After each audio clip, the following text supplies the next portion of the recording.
herriaren eta langileen bizkar transizioa diseinatu nahi zuten elite politiko eta ekonomikoek arrisku bat egin ikusten zuten. Eta horregatik egin zieten tiro, horregatik erail zituzten. Eta mina eragin zuten bai, baina estrategian huts egin zuten. 50 urte beranduago, hemen gaude indar handiagoz, gurekin ezin izan zuten eta ezin izango dute. Eraldaketa sozialean aurrera egingo dugu, herri hau askatasunera eramango dugu, JK irabazi arte!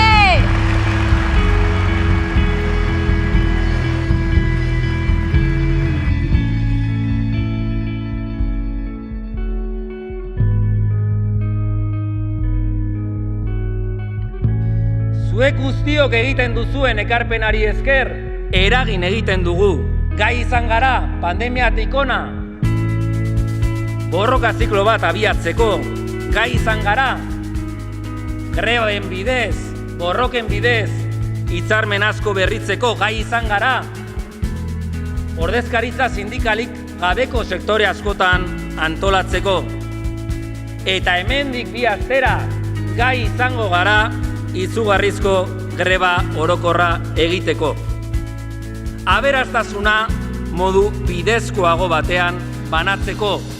Guk gure eskuekin, gure buruarekin sortzen dugun aberastasun hori denon artean banatua izateko.